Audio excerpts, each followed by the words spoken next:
Mesdames et messieurs, bonjour fidèles téléspectateurs et bienvenue sur Zone Franche de ce dimanche. C'est l'actualité du moment, et bien c'est le sujet qui tient le haut du pavé avec ce passage du chef de l'État au palais des gouverneurs à Porto Novo. Il y est allé, Patrice Talon, pour prononcer son discours sur l'état de la nation, appréciation, critique, déception, espoir.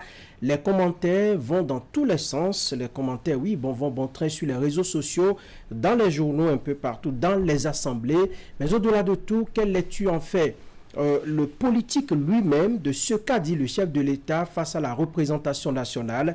C'est ce que nous saurons au terme des 60 prochaines minutes sur cette émission, avec pour invité Clotaire Olide. Il est expert électoral, membre du bureau politique du bloc républicain. Il est aussi coordonnateur communal du BE à Pobé, conseiller communal dans cette commune, député suppléant élu dans la 22e circonscription électorale, conseiller technique aux affaires administratives et sociales du ministre des enseignements maternels et primaires, Clotaire Olide. Bonjour. Bonjour monsieur Aounou. Merci d'accepter notre invitation. C'est moi qui vous remercie. Pour mener ces discussions, je suis avec Eric Guédénon. Eric, bonjour. Franck Aounou, bonjour. Clotaire Olide, bonjour. Franck l'a rappelé, vous êtes expert électoral, membre du bureau politique du bloc républicain. Nous allons commencer par ce discours du chef de l'État sur l'état de la nation. Êtes-vous satisfait de ce que vous avez entendu? Merci beaucoup. Je voudrais, avant de répondre à votre question, saluer tous ceux qui nous suivent en ce moment sur Canal 3 et qui... Ça fait un moment que vous êtes passé par ici. C'est pas faux. Ça fait un bon moment que je suis passé, effectivement, parce que entre-temps, j'ai eu à occuper des positions qui m'astreignaient un peu, je dirais, à la discrétion. Pas vraiment au silence, à la discrétion. Donc, j'avais pris un peu mes distances avec les médias. Vos analyses nous ont manqué un peu sur les questions électorales. Vous en faisiez beaucoup par le passé. C'est vrai. Et du coup, il y a eu un arrêt. Je sais, mais bon, justement, à un moment donné, j'ai compris que cette position-là qui m'empêchait de m'exprimer comme je l'aurais souhaité commençait à faire beaucoup de mal à par-ci, par-là. Donc, j'ai choisi de m'en éloigner. Et aujourd'hui, je suis dans une autre position qui me donne la latitude d'intervenir. Et raison pour laquelle... C'est ce qu'on va faire ce matin. Donc, je vous remercie donc pour cette opportunité. Et effectivement, j'ai suivi, comme tous les Béninois, le discours à la nation, sur l'état de la nation, du chef de l'État le vendredi dernier. Et tout de suite, je dois dire que au-delà de cette réponse à une exigence constitutionnelle, le chef de l'État a dépeint sans complaisance et sans langue de bois l'état actuel de notre nation au Bénin. Et pour ce que moi j'ai entendu, je pense que on ne pouvait pas s'attendre à mieux. On ne pouvait pas s'attendre à mieux parce que, à regarder déjà la structure du discours, vous voyez clairement que le chef de l'État, il a parlé des insatisfactions, il a parlé des performances réalisées, il a parlé de l'état d'esprit dans lequel se trouvent aujourd'hui les Béninois, et il a parlé des perspectives. Donc, il a parcouru pratiquement tous les pans que ce discours-là devait nous faire parcourir. Et il a fait l'option de la qualité au détriment de la quantité. Et il a d'ailleurs dit lui-même dans sa présentation qu'il ne voulait pas aligner des chiffres. Et cela peut se comprendre aussi quand vous savez qu'il y a seulement quelques mois, pour ne pas dire quelques semaines, il y a eu une séance de reddition de comptes à travers tout le pays où, directement au contact des populations, un compte rendu de ce qui se fait depuis ces dernières années a été fait, et chiffre à l'appui, toutes les populations ont pu entendre ce qui se fait par le chef de l'État. Donc, de mon point de vue, il n'était plus forcément nécessaire que le chef de l'État rentre dans tous ces détails chiffrés, mais qui nous présente quand même un cliché de l'état actuel de notre pays, et c'est ce qu'il a fait. Et personnellement, je dirais que je suis plutôt satisfait de ce que j'ai entendu. Et il ne vous aura pas échappé non plus que, avant de commencer ces différents points dont j'ai parlé tantôt, le chef de l'État a planté le décor en rappelant le contexte mondial dans lequel nous évoluons et dans lequel il conduit ses actions depuis quelques années. Et tout le monde sait que ce contexte mondial-là n'est pas des plus favorables. Et rien ne nous garantit que cela va aller s'améliorant. Au contraire, moi j'ai plutôt peur que cela aille s'empirant. Et quand je parle du contexte mondial, je veux parler, comme il a d'ailleurs fait de façon laconique, je veux parler de ces foyers de tension, de ces guerres ouvertes ou larvées qui se passent un peu partout à travers le monde et qui ont des impacts sur pratiquement tous les pays.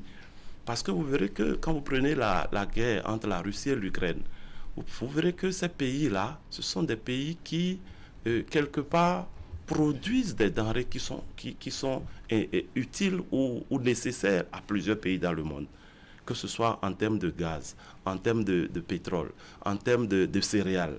Ces pays-là sont quand même les principaux exportateurs, les principaux producteurs de tout cela. Oui, mais la satisfaction qu'on lit sur les lèvres de tous les soutiens du chef de l'État, n'est-ce pas une appréciation plutôt hypocrite ou c'est réaliste parce que l'on sait que le chef de l'État a prononcé des mots qui peuvent heurter même des gens qui sont dans la mouvance, mais tout le monde sort aujourd'hui, nous sommes satisfaits, c'est le plus beau discours du monde, c'est Dieu qui a parlé, ainsi de suite. Non, n'exagérons pas. Moi, je ne pense pas avoir entendu des superlatifs de ce genre. Oui, dire que c'est le plus beau discours du monde, c'est Dieu qui a parlé. Master, on a entendu. Moi, je pense que c'est toute proportion gardée. Si nous disons que nous sommes satisfaits du discours du chef de l'État, c'est parce que ce discours-là a présenté l'état réel de notre nation.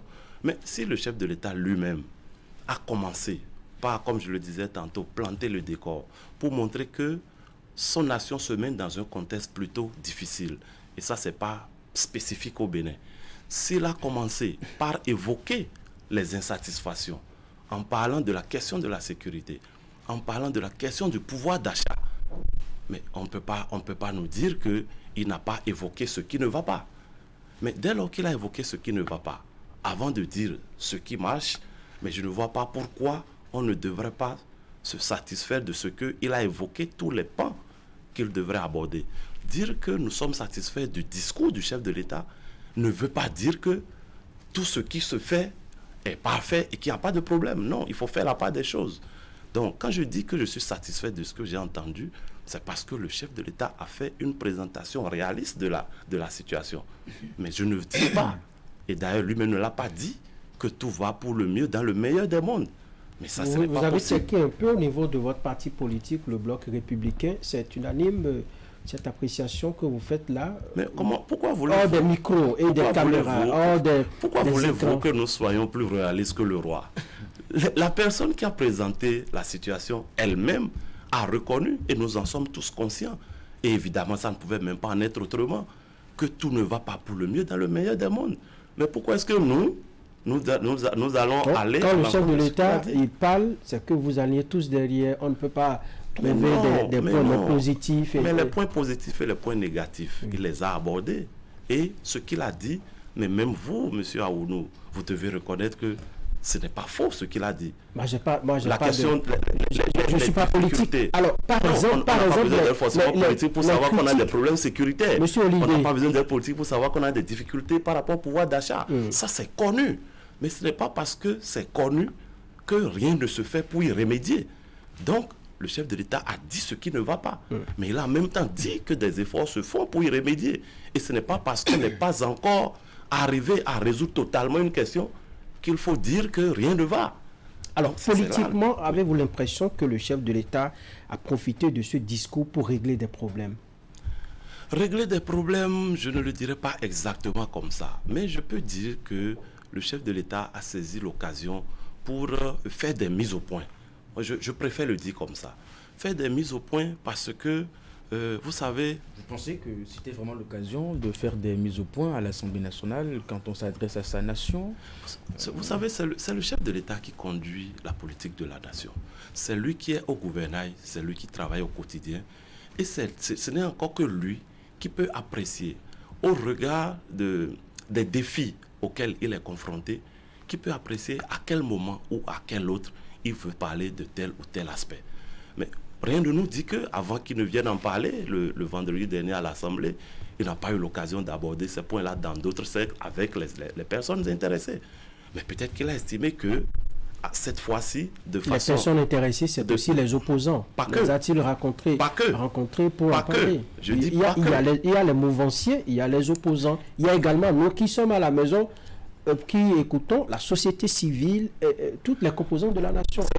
C'est pour ça que je dis qu'il a peut-être trouvé que c'était le moment de s'ouvrir à toute la nation et non pas seulement à ces catégories-là auxquelles il a certainement eu, avec lesquelles il a certainement eu d'autres occasions d'échanger sur les questions. Parce que, contrairement à ce que beaucoup disent, ce que le chef de l'État a dit, parce que je suppose que ce sont les derniers mots de son discours sur les questions. Alors, ce qu'il a dit, pour moi, ça ne vise pas seulement les opposants. Hein. Moi, je suis convaincu que cela vise également certains d'entre nous, même acteurs de la mouvance. Parce qu'il a parlé du Bénin. Et quand on parle du Bénin, ce n'est pas une catégorie du Bénin. Dans un cas comme dans l'autre, il y a probablement des velléités de nous ramener dans des situations que nous avons tous déplorées dans un passé récent. Il y en a dans un cas comme dans l'autre. Et aujourd'hui, dans ma position, je suis bien placé pour le savoir. Et donc, je dis, le chef de l'État ne s'est pas adressé qu'à une catégorie, il s'est adressé à la nation. Et il a certainement fait exprès de le faire à cette tribune-là pour dire clairement sa conviction de ce que le Bénin doit être au-dessus de tous les intérêts particuliers ou claniques. Aucune supplication, aucun râlement ne nous fera reculer. Absolument. Le chef de l'État veut aller encore où? Aller où? Mais il ne veut aller que là où il est en train, il est depuis toutes ces dernières années. Mais ça finit en 2026, non? Mais c'est pas encore fini. Mais suivez le chef de l'État depuis qu'il est arrivé au pouvoir en 2016. Et vous remarquerez qu'il est resté constant dans ses prises de position. Il est resté droit dans ses bottes. Et on sent clairement qu'il a une feuille de route. Il sait clairement où il veut conduire le pays au cours des mandats qui lui ont été confiés. Et il n'entend pas se faire distraire de son objectif. Et c'est ça qu'il a encore rappelé de façon forte le vendredi dernier. Et il veut nous faire comprendre également que tant qu'il est dans son mandat, c'est-à-dire jusqu'en 2026, il ne déviera pas de son objectif. Et puis, il n'y a pas très longtemps, il a eu l'occasion de le dire également qu'il s'impliquera dans sa succession en 2026. Il ne l'a pas caché. Et ça, il faut comprendre que c'est parce que l'homme a des convictions fortes pour le Bénin. Et je ne vous cache pas que ces convictions-là sont confortées aujourd'hui par ce qui se dit au sein de la population. Parce que, je veux vous dire, moi j'ai eu l'occasion de participer à toutes les séances de reddition de comptes en qualité de coordonnateur communal de mon parti dans le plateau. Et quand bien même les populations évoquent leurs difficultés, disent leurs doléances, et ça c'est normal, parce que personne ne viendra jamais tout faire pendant un mandat, même s'il est de 10 ans. Donc je dis, quand bien même ils évoquent leurs difficultés, ils font les doléances, mais une chose est constante, c'est qu'ils plaident pour que ce qui a commencé puisse se poursuivre. Donc que la dynamique se poursuive. Parce que tout le monde est d'accord. On commence par l'entendre, la dynamique doit se poursuivre. Non, de quelle façon? Ce n'est pas maintenant qu'on a commencé à l'entendre. Ah oui, de quelle façon? De quelle façon? Très bien. De quelle façon? C'est très simple. Et ça transparaît dans le discours du chef de l'État. Regardez toutes les réalisations, toutes les performances depuis 2016 jusqu'à aujourd'hui, dans presque tous les secteurs. Que ce soit dans le secteur de l'eau, que ce soit dans le secteur de l'énergie, dans le secteur dans tous les secteurs, je vous dis, des infrastructures, ainsi de suite. Bien sûr, tout ce qui se réalise, aller vers les populations. Même nos amis, comme on le dit souvent, pour s'amuser, nos amis d'en face, eux-mêmes reconnaissent que dans ces secteurs-là, beaucoup de choses se font. De la même façon, les populations... C'est pas ce qui ressort de leur dernier réquisitoire au vote du budget de 2025 à l'Assemblée. Vous avez lu ce qu'a lu l'honorable Ouroukoubou? Est-ce que vous avez suivi un peu ce qu'a dit le député Basile Ahossi quand il dit « Si je rencontre le chef de l'État hors du cadre politique, je vais l'embrasser ». Au-delà de ces personnalités-là. Basile Ahossi suit 28 députés qui sont à l'Assemblée nationale. De toute façon, tous ne sont pas intervenus. Hein. Et ceux qui interviennent, suivez-les, même lorsqu'ils font leur réquisitoire. Et je vous ai dit, vous ne prendrez personne dans ce pays qui va vous dire que tout va très bien. Et tout le monde sait qu'il y a encore des difficultés. Tout le monde sait qu'il y a encore des choses à faire. Et ça, là, ça reste constant et ça ne changera même pas. Mais au-delà de ce qui reste à faire, tout le monde vous dira que beaucoup de choses se font. Et ça, nous l'avons entendu auprès des populations lorsque nous sommes allés au contact. Tout le monde reconnaît que au niveau infrastructurel, au niveau de l'eau, au niveau de ceci, que beaucoup de choses se font. Et chacun réclame, pour ceux qui n'ont pas encore eu leur part, que cela puisse les toucher. Au fait, c'est de ça qu'il s'agit. Chacun dit, mais on nous dit, bon, il y a eu des marchés modernes à Cotonou. Il y en a à tel, il y en a. Quand est-ce que ça va arriver chez nous aussi? Nous aussi, on veut ça. Il y a des stades ici, il y a des stades de... Faut-il attendre que les populations réclament d'abord? Mais justement... Et ils ont élu Patrice Talon. Patrice Talon pour cela. Elles ne l'ont pas réclamé avant que Patrice Talon ne commence à le faire. Mais lorsqu'il a le commencé... dire ici, c'est un peu comme une faveur qu'on doit faire aux populations. C'est un droit qui leur revient. Mais ce n'est pas une faveur. Mais ce n'est pas parce qu'elles y ont droit que par le passé, les autres l'ont fait. Mais quelqu'un est en train de le faire. Il a commencé à le faire. Et il n'a pas arrêté de le faire. Mais il ne peut pas tout faire au même moment. Ce n'est pas possible. Vous connaissez la rareté des ressources aujourd'hui. Et vous savez que notre pays n'est pas un pays riche. Donc, on est obligé de gérer les ressources que nous avons pour régler progressivement les problèmes. Donc, en fait, de quoi il s'agit? C'est leur droit. Mais elles savent, les populations, que ce droit-là, elles ne peuvent pas y avoir assez toutes au même moment. Et c'est pour ça que je vous dis, chacun, en tout cas, dans sa zone, dit, bon, quand est-ce que ça va nous toucher? Donc, faites en sorte que cela ne s'arrête pas pour que cela nous touche vite. Donc, alors, est-ce que le chef de l'État, avant de prononcer ce discours-là, a pris le soin de partager son point de vue avec sa famille politique? Parce que ce qu'il a dit, c'est assez fort. En fin de mandat, pratiquement, est-ce que ça va politiquement lui permettre de régler les problèmes de dernière heure? Monsieur Aounou, la fin de mandat n'est pas la fin du Bénin. Mais c'est ça que le chef de l'État a rappelé de façon forte. Mais ça reste une étape importante dans une gouvernance qui doit durer 10 ans. Mais une gouvernance qui doit durer 10 ans, nous avons fait déjà 9 ans sur les 10. Et après, cela va se poursuivre. Mais justement, à un moment donné, n'oubliez pas qu'avant qu'il entame ces phrases-là qui font polémique, il a bien dit, il a bien martelé que le Bénin a trouvé sa voie et que cela est irréversible. Et ça, je pense que nous devons être unanimes pour reconnaître qu'aujourd'hui, nous sommes dans une dynamique que tout le monde applaudit. Et il dit que cette voie-là, qui est irréversible, il ne faut pas que les compromis ou les compromissions politiques puissent y mettre un frein.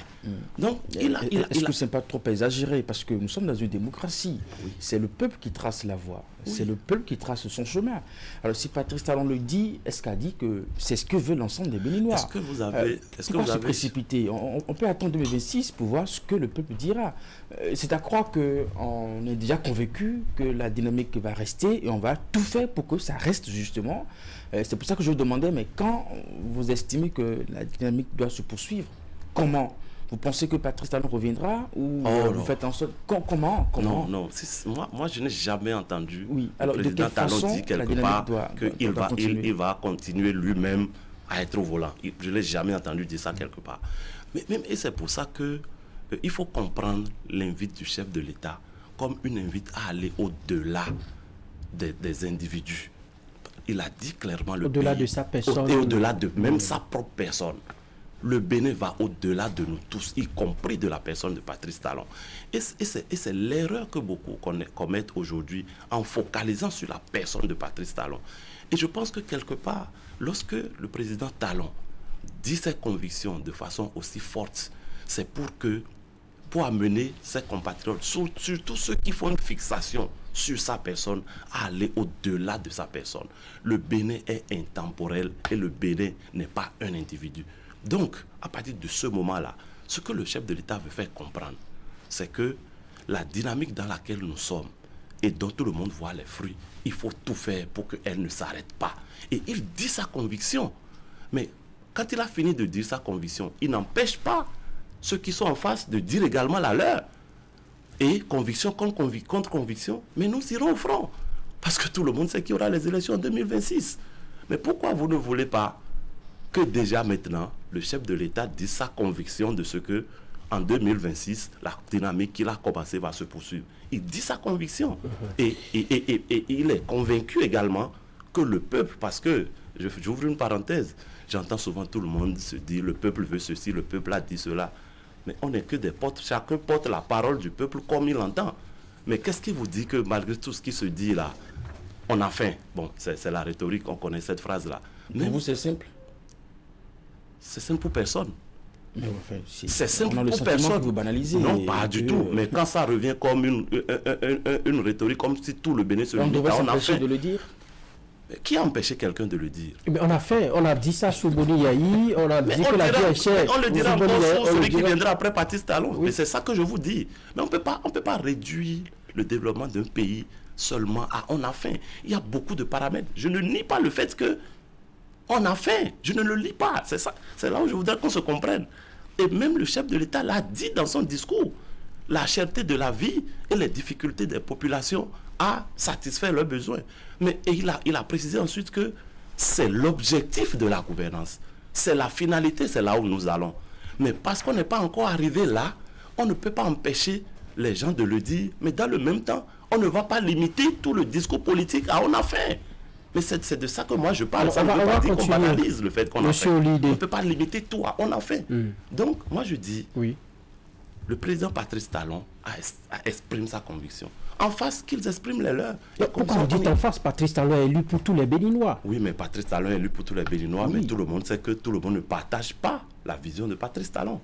Alors, et ça, c'est tout à fait normal. C'est à lui de faire autant que faire se peut pour que... C'est pour ça que moi je dis en face. Pour moi, en face, ceux qui ne partagent pas. Mais quel que soit ce qu'il fera, il y en aura qui ne voudront jamais comprendre. Il n'y a pas pire que celui qui ne veut pas entendre. On va continuer par décoder ce discours du chef de l'État. Vous avez déjà eu quelques jours, disons 112 heures, pour voir un peu la température de ce discours au niveau des populations. Quelle a été sa portée, l'écho que cela a eu au niveau de la population, à votre avis? D'abord, je voudrais me réjouir d'une chose, c'est que ce discours n'a laissé personne indifférent. Et ça, si un chef vient parler... C'était peut-être l'un des objectifs. Si un chef vient parler et que tout le monde banalise, ça veut dire qu'il a raté sa sortie. Donc déjà, le fait que ce discours n'a laissé personne indifférent, pour moi, c'est déjà très bien. Deuxièmement, chacun l'a apprécié selon sa position. Et la preuve, le débat que nous sommes en train de faire là, vous comprendrez que selon le camp dans lequel on est, chacun prend la part qui lui paraît la plus intéressante. D'accord? Et je vous ai dit, quel que soit celui qui va prendre les rênes du Bénin, il fera ce qu'il pourra. Il va faire des réalisations, mais il ne pourra jamais tout faire. Donc le verre sera toujours à moitié vide pour certains et à moitié plein pour d'autres. Il s'agit simplement de voir, au regard des avancées et des insatisfactions, qu'est-ce qu'il emporte? Et est-ce qu'on est dans une dynamique qui permet d'espérer qu'à terme, le positif va prendre largement le pas sur le négatif? Au fait, c'est de ça qu'il s'agit. Donc aujourd'hui, en termes d'écho au sein des populations, en termes de portée, il va de soi que chacun, comme je l'ai dit, apprécie selon sa position. Chacun apprécie à sa manière. Mais nous, ce qui nous rassure, c'est que les réalisations qui se font sont constatées et saluées de tout le monde. Et les perspectives tracées par le chef de l'État dans son discours nous rassurent également que d'ici à là, les choses vont aller de mieux en mieux. Et nous pourrons à un moment donné, non pas dire qu'on n'a plus fait, mais le dire de moins en moins. Alors, à la fin de ce discours, on a senti que le ton est devenu plus grave, à la limite un peu menaçant. Certains critiques l'ont relevé. Vous pensez que Patrice Talon avait besoin de mettre autant de fermeté dans ses phrases à la fin de son discours? Oui, le ton et le visage grave, d'accord. Ça, je l'ai remarqué également. Et ça, c'est justement parce qu'il veut faire passer un message fort. Et je l'ai dit tout à l'heure pour répondre à une de vos questions, que le chef de l'État a martelé une conviction. Et vous et moi, ne pouvons pas cerner tous les, toutes les coulisses de ce que nous avons entendu. Parce que pour qu'un chef en arrive à sortir de ces phrases fortes, si, mais justement, vous qui êtes de la mouvance, vous devez cerner justement, et c'est ce que je vous demandais. Est-ce que vous êtes en phase vraiment avec ce message que le chef de l'État a voulu faire passer à l'occasion de... Nous avons des indices. Nous avons des indices que vous voyez également. Vous qui me posez les questions. Non, dites-nous. Je vais vous les rappeler. Dès que je vais vous les rappeler, vous allez savoir que vous savez. Et c'est surtout ceux-là, les téléspectateurs. Bien sûr, eux-mêmes le savent. Et je vais le rappeler à tout le monde. Je dis, nous avons des indices.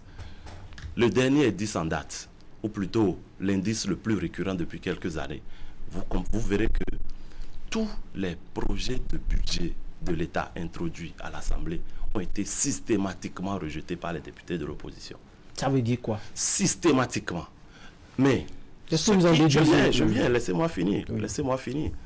Mais tous ceux qui ont eu l'occasion, comme moi ces derniers temps, de participer au débat en commission qui précède le vote du budget, parce que vous savez qu'il y a toujours des discussions en commission, les ministres sont rencontrés, et ainsi de suite.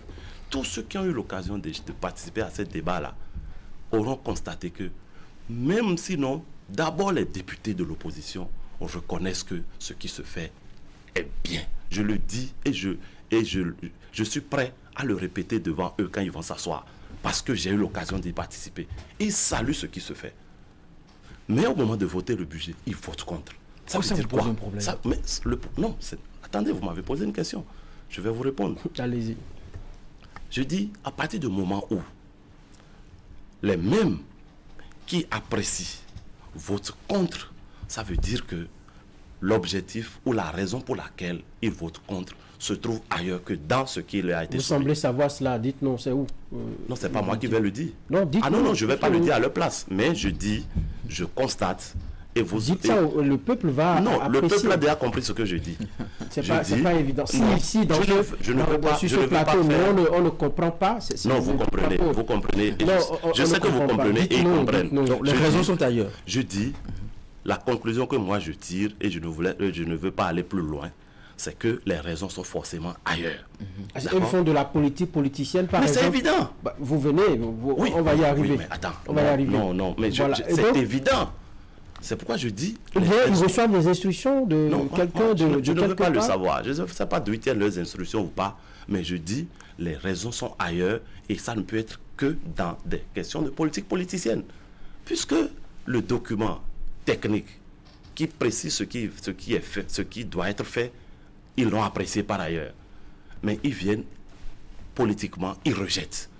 Et c'est systématique. Ce n'est pas qu'ils l'ont rejeté une fois, une autre fois ils l'ont voté. Non, c'est systématique. Ça veut dire que les raisons sont politiques. Ça va de soi. C'est pour plaire au peuple.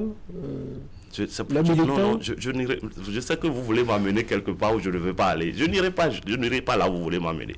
Mais je vous dis, c'est votre indice. C'est un indice clair que les personnes dont je parle sont dans une posture politicienne. D'accord? Et ça, je lance ça comme un indice. Deuxième indice. C'est vrai que ce débat-là n'est pas encore définitivement tranché, mais vous avez suivi comme moi l'arrestation de certaines personnes dans ce pays qui sont soupçonnées, parce que c'est toujours à l'étape de soupçon, qui sont soupçonnées d'avoir attenté à la sûreté de l'État. D'accord? Si cela s'avérait, je dis bien si cela s'avérait, parce que rien ne prouve encore que c'est vrai, si cela s'avérait, ça peut être un indice de ce qu'il y a de l'adversité en face. Et ça, c'est dans votre famille politique. Je vous ai dit tout à l'heure que l'adresse du chef de l'État, contrairement à ce que beaucoup disent, ne vise pas forcément des personnes d'un camp politique. Quand vous parlez de vos amis de l'opposition, vous êtes dur, vous êtes ferme. Quand on revient dans votre famille, vous devenez doux. Non, mais c'est dans votre famille politique, n'est-ce pas? En quoi je suis doux quand je dis que même à l'intérieur de la mouvance, il y a des gens à qui le chef de l'État s'adresse. Dès lors que je l'ai dit comme ça, pourquoi vous trouvez que je suis doux? C'est trop simple. Ah bon, donc ok. Bon, je ne sais pas comment il faut compliquer ça, mais ce que je dis... Et ça aussi, c'est un problème. C'est un indice aussi qui peut nous faire comprendre pourquoi le chef de l'État a estimé qu'il fallait faire ces mises au point là. Moi, je parle d'indices Et je dis, au-delà de cet indice-là, vous et moi ne savons pas tout ce qu'il y a d'autre par derrière. Et qu'il n'y a que lui ou ceux qui sont dans son intimité immédiate peuvent appréhender. Donc, alors peut-être que vous aurez le courage de nous dire plus, parce que même dans ce dossier de j'aurai le courage de dire ce que je sais. Je ne dirai pas ce que je ne sais pas. Oui, plus parce qu'on a vu très peu d'acteurs de la mouvance commenter vraiment cette actualité. Oui. Comment vous le vivez au niveau de la mouvance que des acteurs au premier rang de la lutte de l'arrivée de Patrice Talon au pouvoir se retrouvent empêtrés dans une telle affaire? Évidemment, vous devez comprendre que vous les connaissez, vous les avez côtoyés. C'est suffisamment délicat et difficile pour un acteur de la mouvance de se prononcer sur cette question. Pour des raisons toutes simples. Et je dirais, pour des raisons tout simplement humaines. Parce que vous êtes avec des personnes... C'est ce que je disais, quand c'est dans votre camp, ça devient délicat. Non. Quand c'est pour parler des opposants, vous trouvez beaucoup de mots, beaucoup d'adjectifs. Non, vous êtes collègue ici à Canal 3. Vous êtes collègue ici à Canal 3. Vous savez, vous pouvez vous chamailler comme vous voulez à l'intérieur ici. Et je doute que cela ne vous arrive pas de temps à autre. Ah, mais ça arrive, ça arrive. Très bien. Mais lorsque vous allez sortir d'ici, je doute également que vous mettiez à vous exposer publiquement. J'en doute fort. Parce que vous allez toujours préférer. C'est ce que vous faites là. Vous allez toujours préférer. Vous allez toujours préférer régler ce qui vous concerne à l'intérieur. Vous évitez d'exposer. Donc ce n'est pas toujours évident et ce n'est même pas conseillé d'exposer tout ce qui ne va pas à l'intérieur dans la rue. Ce n'est pas toujours conseillé. Première chose. Deuxième chose, et ça découle de ce que j'ai dit tout à l'heure. Jusqu'à l'heure où nous parlons, nous n'avons pas encore la preuve et la certitude que ce dont les intéressés sont soupçonnés est avéré. Il n'y a que à la fin du processus judiciaire en cours que nous serons fixés. Vous gardez espoir que cela soit faux? Je ne raisonne pas en termes d'espoir, mais j'attends de voir. Oui, à ce moment, ça sera j'attends de voir l'issue. Oui, mais ce n'est pas seulement que ça va être plus facile, mais c'est plus prudent. C'est plus prudent parce que lorsque quelqu'un qui n'est pas encore convaincu d'une infraction, vous mettez à le vilipender, lorsque après on va le disculper, vous aurez beaucoup de mal à rattraper tout ce que vous avez déjà dit. Parlons d'indices. Il vaut mieux ne pas trop s'avancer. Pourquoi vous ne prenez pas, disons, la posture des opposants comme une forme de pression? Je ne suis pas un opposant. Ah, d'accord. Pourquoi vous ne prenez pas la posture des opposants comme une forme de pression qui rend plutôt service à Patrice Talon? Parce que tel qu'ils le font, ils amènent Patrice Talon à se dire, mais je ne dois pas échouer pour leur donner pour donner de l'eau à leur moulin, je dois réussir pour les confondre, ainsi de suite. C'est plutôt positif, non? Non, vous savez, j'ai eu la chance, si on peut le dire ainsi, d'avoir été opposant. Je parais tout jeune là, mais je pense que j'ai quand même fait un peu de chemin sur l'espace public dans ce pays. J'ai été acteur de la société civile, j'ai fait l'opposition, je suis aujourd'hui de la mouvance. Et lorsqu'on fait l'opposition, il y a quelques formes quand même qu'on respecte pour ne pas paraître... c'est vrai que ça n'a pas de... comment je vais le dire? Cela n'a pas de fondement juridique, scientifique avéré, ce qu'on dit souvent, opposition constructive, opposition non constructive, mais il faut faire de l'opposition en étant un peu constructif quand même. C'est-à-dire que quand ça va, il faut avoir le courage d'accompagner. Et quand ça ne va pas... Ah oui, là vous n'êtes pas la personne la mieux placée pour le justement dire. On a vu, si vous avez été opposant justement, je l'ai été. Vu autant de Boni Yayi, oui. Ces opposants étaient très, très virulents et ils ne voyaient que... Ils passaient leur temps à peindre en noir tout ce que Boni Yayi faisait. Dites-moi une action ou des actions de Boni Yayi que vous avez eu le temps véritablement dans votre vie d'opposant. Je vous ai dit, j'ai dit, même quand vous dites ce qui ne va pas. J'espère que vous allez répondre à ma question. Je vais répondre, ne vous en faites pas. Je dis, même quand vous dites ce qui ne va pas, il y a des formes pour le dire, pour que votre vis-à-vis comprenne que vous ne jetez pas tout ce qu'il est en train de faire. Alors faisons de la comparaison. Qu'est-ce que ceux d'aujourd'hui, ces opposants font, que vous ne faisiez pas Quelle est la manière que moi allez reprendre, vous adoptez, allez reprendre toutes mes interventions. C'est pas que je vous demande du travail. Hein. Allez reprendre toutes mes interventions quand j'étais dans ma peau d'opposant. Nulle part vous n'allez m'entendre traiter le président Boni Yahi de tous les noms d'oiseaux. Vous n'allez jamais l'entendre. Ça c'est vous, ça. Mais je viens. Pourquoi vous ressemblez? Non, mais quand je parle de forme, oui, je donne des exemples précis. Au même moment, on a vu d'autres opposants à cette même époque qui étaient très virulents à l'endroit du président Boni Yahi. Oui, je pense que ce n'est pas Vous ne pouvez pas vous soustraire. L'opposition, vous en faisiez partie. Oui, mais je dis, moi je ne conçois pas l'opposition comme une tribune pour s'attaquer à la personne de celui que vous avez en face. Aux actions? Je dis à la personne de celui que vous avez en face. Il faut s'attaquer aux actions. Il faut s'attaquer à ce qu'il fait. Et par rapport à ce qu'il fait, reprenez encore une fois tout ce qui s'est passé il y a quelques années. Vous verrez que sur les questions où ce qu'il a fait, nous estimons que c'est bien fait, nous le disons. Oui, justement, moi je veux des exemples. Faisons un peu, et là où nous estimons qu'il a moins bien fait, nous commençons par dire ce qu'il a bien fait avant de dire ce qu'il aurait dû faire. Et nous faisons des propositions. Nous faisons des propositions.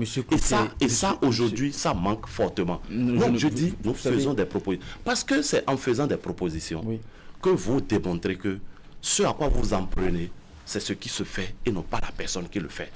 Parce que quand vous ne faites pas ça,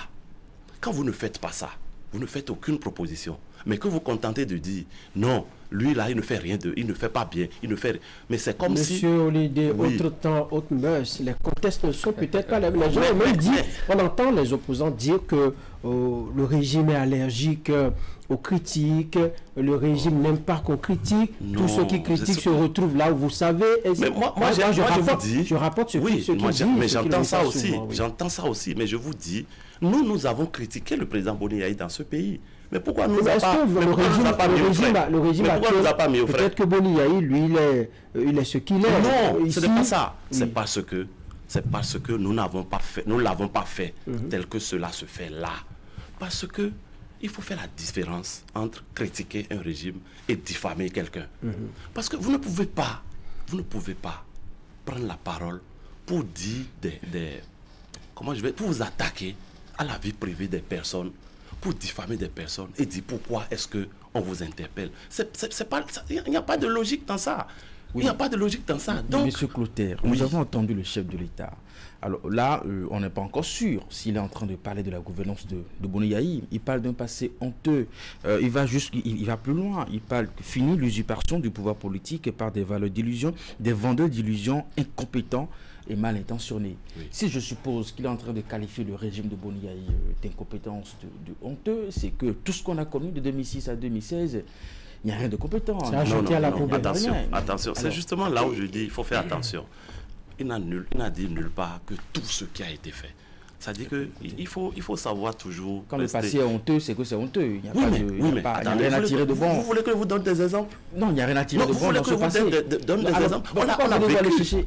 Mais c'est ce qu'on dit, ça rejoue ce qu'on dit. Donc, attendez, vous ne pouvez pas faire de comparaison. Vous ne mettez pas deux éléments en présence. Est-ce qu'on est d'accord? Je résume deux façons d'apprécier une gouvernance. Alors, quand vos amis d'en face vous apprécient avec les mots durs et que vous avez du mal à supporter, c'est aussi pareil que vous aussi vous qualifiez leur gouvernance passée. Non. Et pour nous, c'est la bonne guerre. Attendez.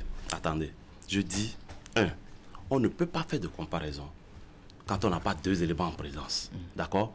Donc, il ne faut pas nous dire pourquoi est-ce que nous faisons référence à ce qui s'était passé. Parce que ce n'est pas rapport à ça. C'est la gouvernance de Boni Yahi, c'est la gouvernance de Talon. C'est la plus récente. Oui, l'opposition estime qu'aujourd'hui, la gouvernance de Talon n'est pas meilleure. C'est pour ça que, voilà, on trouve que tout est mauvais. Quand vous dites comme vous aussi, vous trouvez que la gouvernance de Boni Yahi n'est pas mauvaise, mais c'est ce que je dis. Il faut dire en quoi est-ce que ce n'est pas mauvais aujourd'hui par rapport, ce n'est pas bon aujourd'hui par rapport à hier. Moi, je vais vous donner des exemples précis. Moi, je vais vous donner des exemples précis. D'accord? Des exemples précis.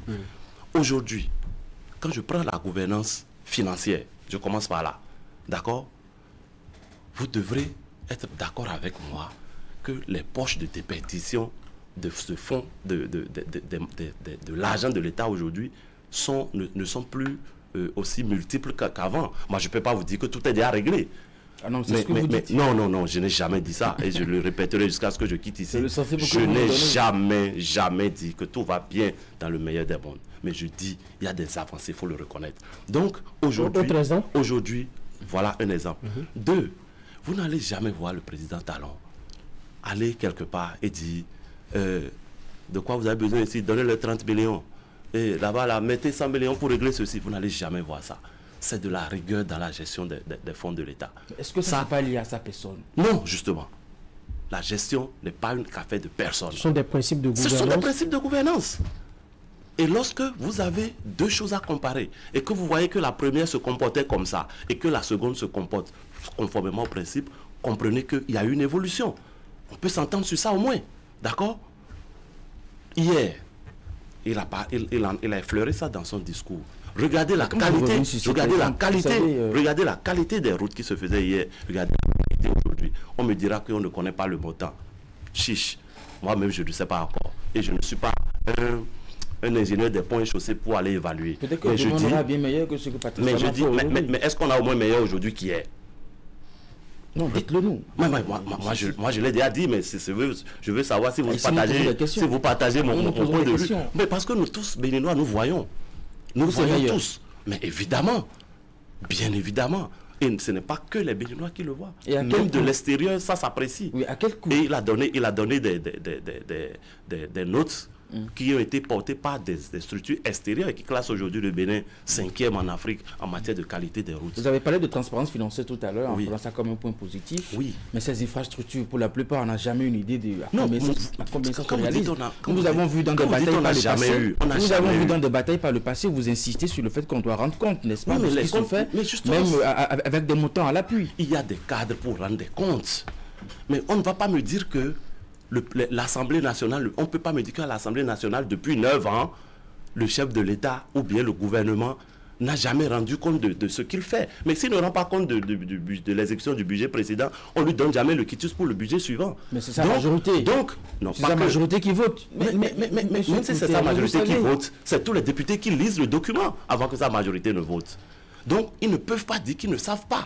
Mais ils peuvent dire qu'ils trouvent ça exagéré. Mais ils ne peuvent pas dire qu'ils ne savent pas. Mais quand vous voulez dire que c'est exagéré, c'est sur quelle base? Donc vous savez que c'est exagéré? Non, je dis ils peuvent dire. Moi, je n'ai jamais dit ça. Si vous le savez. Non, je vous ai dit que je ne suis pas un ingénieur des ponts et chaussées. Donc je ne suis pas qualifié. Je suis pas qualifié pour dire si entre la qualité et le coût, il y a une adéquation. Je ne suis pas qualifié pour le dire. Ceux qui sont qualifiés pour le dire le diront. Mais ce que moi je vois, c'est qu'en termes de qualité, il y a une nette amélioration. Et les chiffres sont toujours présentés à l'Assemblée. Si ceux qui sont à l'Assemblée estiment qu'il y a exagération, mais qui réduisent les experts qui le prouvent. Alors, pas de problème par rapport à ça. Nous allons un peu évoluer dans nos discussions pour parler maintenant de la suite qu'il faut donner à ce discours. J'ai l'impression que nous sommes à la croisée des chemins. Ce qu'on a construit depuis 9 ans, nous sommes déjà en décembre, fin décembre.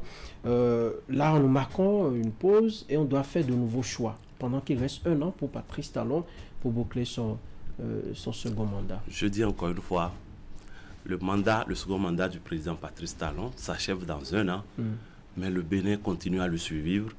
Les forces politiques qui le soutiennent continuent à le suivre et nous ferons en sorte que la dynamique qu'il a imprimée puisse se poursuivre. Je vais même aller un peu plus loin. Je vais vous faire une confidence. On a bien le sentiment que les forces politiques l'accompagnent malgré eux. Non, ça c'est votre point de vue. Nous, on est dedans. Nous savons ce que nous faisons. Mais nous savons aussi que ce n'est pas facile pour vous. Mais vous voulez que ça soit facile pour nous. Ce n'est facile pour personne. Rien n'est facile dans ce monde. Si vous voulez la facilité, vous ne ferez jamais rien. Mais est-ce qu'on a un objectif commun? Est-ce qu'on s'entend sur cet objectif-là? À partir du moment où on s'entend sur l'objectif et qu'on sait que c'est ce qu'il faut pour le pays, s'il faut à un moment donné faire accepter de faire des concessions pour que ça marche, pourquoi ne le ferions-nous pas? Parfois pas la force. Quelle force? Personne ne nous y force. Personne ne nous y force. Si vous n'êtes plus d'accord, personne ne vous empêche de vous retirer. Monsieur Olide, pourquoi en off on entend... Je voulais vous faire une confidence. Il ne faut pas que j'oublie. Allez-y. D'accord. Je pose ma question après. Très bien. Alors, je voulais vous faire une confidence. Il y a quelques mois, nous étions dans une séance, certains acteurs de la mouvance, tous partis de la mouvance confondus, avec le chef de l'État. Et il nous avait dit quelque chose qui m'a marqué personnellement jusqu'à aujourd'hui.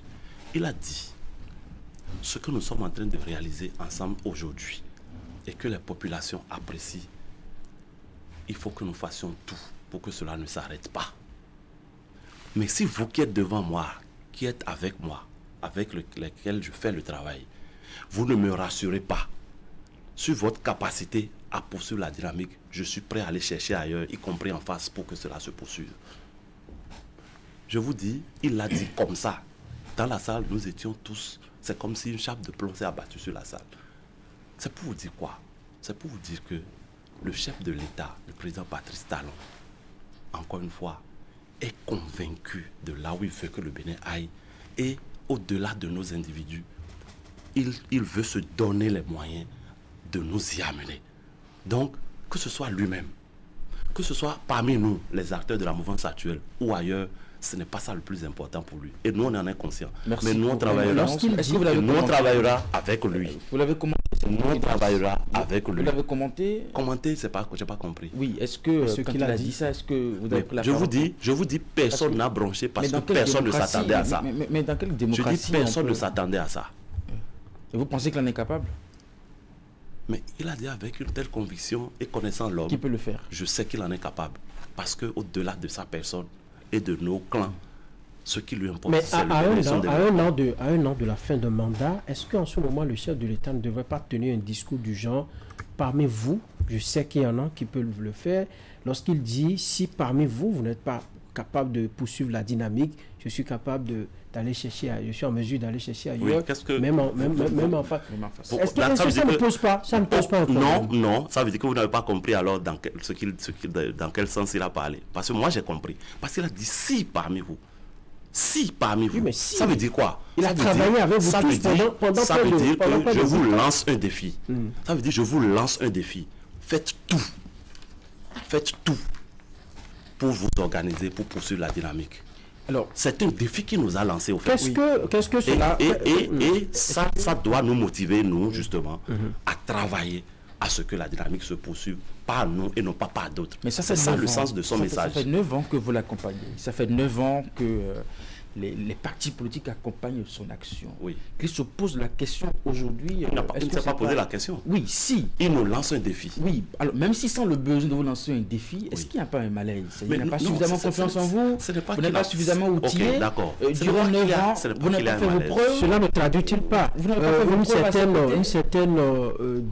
une certaine crainte à son niveau par rapport à celui qui doit poursuivre la dynamique? Je vais vous dire, n'oubliez pas d'où nous venons. Nous venons de très loin, d'accord? Nous venons de très loin. Et le chef de l'État, le président Talon, à son arrivée, a engagé une série de réformes. Mais moi qui vous parle là, bon, c'est vrai qu'il y a certaines réformes, surtout celles électorales, celles politiques, celles sur la réforme de l'État civil, qui va nous permettre d'avoir une liste électorale fiable, ainsi de suite, sur lesquelles moi j'étais déjà convaincu depuis longtemps. Mais il y a d'autres réformes sur lesquels je n'étais pas forcément dans sa logique. Et c'est pareil pour d'autres aussi, au sein de la mouvance. Sur les questions pour lesquelles moi j'étais dans cette logique-là, il y a d'autres qui n'étaient pas forcément dans cette logique-là. Donc, le chef de l'État, à son arrivée, nous a amenés à partager une vision. D'accord? Et c'est lui qui conduit cette vision-là aujourd'hui. D'accord? Mais qu'est-ce qui... Il est normal que, même parmi nous, il y a toujours des velléités. Pourquoi pensez-vous que c'est des velléités? Quand on ne partage pas la vision du chef de l'État, c'est une velléité? Non, mais attendez, est-ce que les résultats sont au rendez-vous, oui ou non? Mais qu'est-ce que nous voulons? Alors, nous avons vu des choses par le passé. Les résultats n'ont pas suivi. Aujourd'hui, quelque chose se fait, même si nous avions des doutes au départ, si certains avaient des doutes au départ, aujourd'hui, les résultats obtenus devraient permettre de lever ces doutes-là. Mais l'homme reste l'homme. Et pour faire évoluer l'homme, ce n'est pas toujours du jour au lendemain. Alors, ce que vous dites nous laisse penser, est-ce que Patrice Talon, même si en 2026, comment on dit, on observait une alternance au pouvoir, et que cela soit du camp de la mouvance, est-ce que Patrice Talon va laisser véritablement le coup des franches à celui-là de conduire sa propre vision du pays? Non, mais c'est pas... Parce que sa conviction, telle que vous le dites, est tellement forte qu'on ne le voit pas, on ne le voit pas lâcher le morceau. Ce n'est pas après l'élection qu'il va empêcher celui qui sera élu. Non, pas en termes d'empêcher.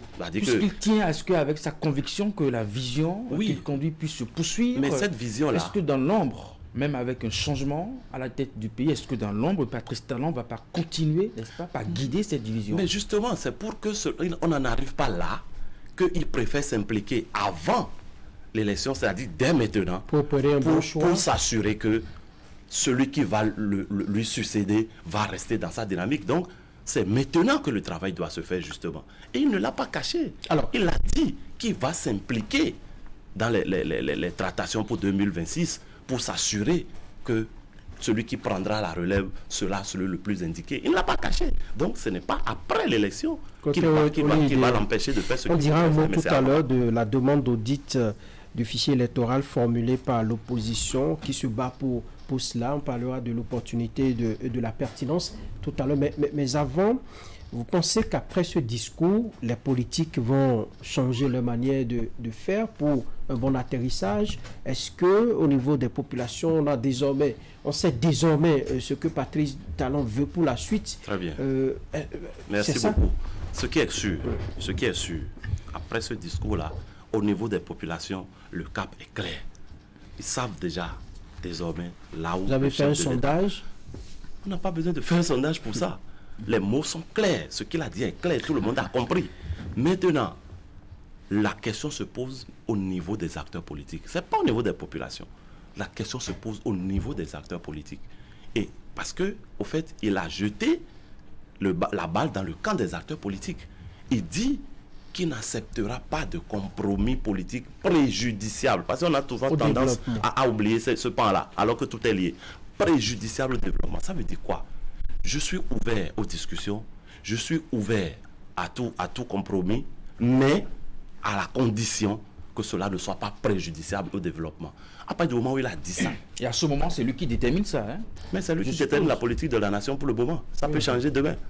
D'accord. Pour que cela soit préjudiciable, c'est lui qui analyse à son niveau et qui observe. C'est pas qu'il observe. Ce n'est pas qu'il observe. Je dis, c'est à lui que le peuple a confié le gouvernail du pays pour le moment.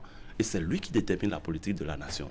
Donc c'est lui qui apprécie qu'est-ce qui rentre dans la ligne de l'engagement qu'il a pris et qu'est-ce qui n'y entre pas. Donc ce discours va rendre service à toute la nation. Ce discours permet de fixer chacun sur ce qu'il peut faire pour être en phase avec celui qu'il a élu. D'accord. On parle audit du fichier électoral. Les opposants n'ont jamais cessé de marteler cela. Il faut auditer le fichier électoral. Expert électoral que vous êtes, est-ce qu'il est nécessaire à la date d'aujourd'hui d'auditer le fichier électoral? Là, vous êtes expert. Merci beaucoup. J'espère que vous allez vous départir un tout petit peu de votre casquette de politique. Évidemment, puisque sur certaines questions, je ne mêle pas la politique parce que ça va me rattraper après dans ma profession. Vous savez, depuis 2009, lorsque la question de la LEPI a été lancée avec l'honorable Arif Aribako, je vais vous donner après le document que j'ai produit par la suite. Je suis intervenu presque tout le temps dans la période pour dire que ce qui se fait là ne nous mènera nulle part.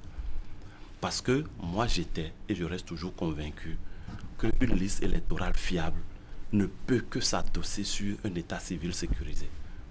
Tant qu'on n'a pas un état civil sécurisé, tout ce que nous faisons en matière de liste électorale, c'est de l'approximation. Et ça fait que j'ai écrit tout le temps sur la période. J'ai fini par produire un livre qui a été préfacé par l'honorable Yaoudéou, parce qu'à l'époque, nous étions dans le même combat. Et j'ai dit, il faut qu'on arrive à régler la question de l'état civil. Dès qu'on va régler ça, pour la liste électorale, ce ne sera qu'un extrait de la base de données issue de l'état civil. Aujourd'hui, on a réalisé le RAVIP. Je l'ai applaudi des pieds et des mains parce que j'ai dit, ce n'est que ça, la solution. On a réalisé le RAVIP. Tout le monde y a participé. Tout le monde a vu comment ça s'est fait. Et aujourd'hui, nous avons une base de données qui est issue du processus du RAVIP. Au fait, c'est cette base de données-là qui existe actuellement. On n'a pas encore de liste électorale à l'heure où on est là. Aujourd'hui, là, on n'a pas de liste électorale. Donc, je ne vois pas comment on peut auditer quelque chose qui n'existe pas. Alors, d'où le doute, Mais je me pose la question, au fait. C'est pour ça que je dis, il y a des choses que je n'arrive pas à comprendre. Mais je ne peux pas dire que je ne comprends pas. Parce que je ne peux pas faire l'affront à l'opposition actuelle de dire qu'il n'y a pas parmi eux des gens suffisamment avertis de la question pour savoir ce que je dis là. Parce que ça ne pouvait être que deux choses. Soit de l'ignorance, soit de la mauvaise foi. Mais je ne peux pas les accuser d'ignorance parce que dans tout ce monde-là, on ne peut pas dire qu'ils ne savent pas. Ça, et je reviens à ce que j'avais dit tantôt. Sur cette question-là, la mauvaise foi. Sur cette question-là, comme sur la question du budget, l'objectif est ailleurs que là où on veut le faire croire. Parce que là, actuellement, on n'a pas de liste électorale informatisée qu'on peut auditer. On n'a qu'une base de données issue du recensement administratif à vocation d'identification de la population. Ou plutôt, ils se sont trompés de mots. Ce qui est fait jusque-là, c'est ça qu'ils demandent s'ils se sont trompés de mots, à auditer. Non, mais s'ils veulent auditer ce qui est là, encore que je me demande qu'est-ce qu'ils veulent auditer dans ce qui est là, qui a été fait devant tout le monde, je ne vois pas l'intérêt, au fait, de vouloir auditer ce qui est là maintenant. Puisque ce qui les intéresse fondamentalement, et ça, et tout le monde l'a compris, c'est la liste qui va servir pour les élections. Et cette liste-là ne sera pas disponible conformément à la loi avant 6 mois des élections. Donc, à 180 jours des élections, les statistiques de la liste vont être rendues publiques. Et 60 jours, je crois, avant, la liste elle-même doit être rendue publique. Ce n'est qu'à partir de ce moment-là que, et ça, la loi le prévoit déjà, que la possibilité va être donnée à tout le monde de voir ce qui est sorti pour voir qu'est-ce qui cloche et on va corriger. Mais à l'étape actuelle, il n'y a pas de liste électorale qu'on puisse corriger ou auditer. Donc c'est pour ça que cette demande... Ils sont plus pressés. Est-ce que c'est je dis encore une fois, je ne veux pas aller trop loin. Ici, donc, ils vont dire que je leur prête des intentions. Non, mais ils souhaitent aussi la mise en place. Ils vont loin. Ils souhaitent aussi la mise en place de petits comités d'acteurs politiques pour avoir un regard. C'est pour ça que je dis que l'objectif est ailleurs. Je ne sais pas si je dois aller trop loin, mais je préfère souvent être prudent. Je préfère toujours être prudent. Je pense qu'on je vais apprécier. Pour vous, il y a quand même une peur du côté de l'opposition de voir clair dans ce qui se fait et de corriger les erreurs. C'est légitime. Voilà, parce qu'ils disent qu'ils n'avaient pas confiance à ce système. C'est légitime, c'est pourquoi je dis c'est légitime. Mais leur peur là, c'est pas parce qu'ils ont peur que leur peur est forcément justifiée. Et c'est pas parce qu'ils ont peur qu'ils doivent mettre la charrue avant les bœufs. Je dis, le RAVIP qui a été réalisé au moins sur ça. On peut s'entendre que ça a été fait de façon participative, ouverte, tout le monde a vu. Maintenant, si c'est le contenu de la base qui ne leur inspire pas confiance et qu'ils veulent voir, ça c'est un autre débat. Mais ils n'ont jamais dit ça. Ils n'ont jamais dit ça. Ce qu'ils ont toujours réclamé, c'est l'audit de la liste électorale. Donc, si c'est une erreur qu'ils ont commise et qu'ils veulent rattraper, mais qu'ils rattrapent et qu'ils posent le vrai problème, et au moment où ça doit se faire, ça se fera. Mais ce qu'ils demandent là n'est pas faisable maintenant, sauf à vouloir distraire les ressources de l'État dans d'autres choses. Et c'est pourquoi je dis l'objectif est peut-être ailleurs. Alors, nous avons épuisé le temps qui nous est parti. Monsieur Olide, on va vous laisser conclure cette émission. Merci beaucoup. Je voudrais déjà vous remercier de m'avoir donné cette occasion de dire mon appréciation de ce qui a été dit par le chef de l'État. Et je voudrais ensuite dire à tous nos concitoyens, nos compatriotes béninois, que le combat politique oppose les acteurs politiques. Les citoyens, les acteurs de la société civile doivent rester dans le débat politique. C'est vrai que la limite est parfois très fine et on peut balancer d'un côté comme de l'autre. Mais si on ne fait pas attention... Comme vous. Hein, oui, moi je suis aujourd'hui acteur politique. C'est pour ça d'ailleurs j'ai quitté la société civile parce que j'étais insatisfait. La société civile et la politique, c'est... L'acteur politique fait les deux. Le débat politique et le combat politique. Mais l'acteur de la société civile peut faire le débat politique. Et c'est parce que j'étais insatisfait de mon positionnement comme acteur de la société civile que j'ai décidé de passer de là. Maintenant, vous êtes satisfait? Je suis entièrement satisfait de ce qui se passe. Et je voudrais que les populations qui ne sont pas dans le combat politique comprennent que les acteurs politiques que nous sommes, nous avons nos objectifs qui ne sont pas toujours les leurs. Il y a des non-dits que nous connaissons entre nous et qu'ils ne tentent pas de trop s'immiscer pour rester dans la ligne qui est commune à nous tous, c'est-à-dire le développement de notre pays. Et c'est à ça en réalité que le chef de l'État a appelé vendredi dernier. Et je voudrais que nous lui donnions l'opportunité d'aller jusqu'au bout et nous apprécierons les résultats à la fin. Côté Olidé, les experts électoraux, membre du bureau politique du Bloc républicain, et nous a fait le plaisir d'être sur ce plateau pour décortiquer l'actualité du moment, l'étude politique et scientifique du discours, la portée de ce message passé par le chef de l'État, la suite à donner, et nous avons fait nous avons discuté un peu autour de l'audit du fichier électoral tel que demandé par l'opposition. Mesdames et messieurs, stop et fin. Merci de nous avoir suivis. Merci à toute l'équipe de réalisation conduite par Augustin Vidécon. On se reprend dimanche prochain pour un autre numéro de votre émission dominicale.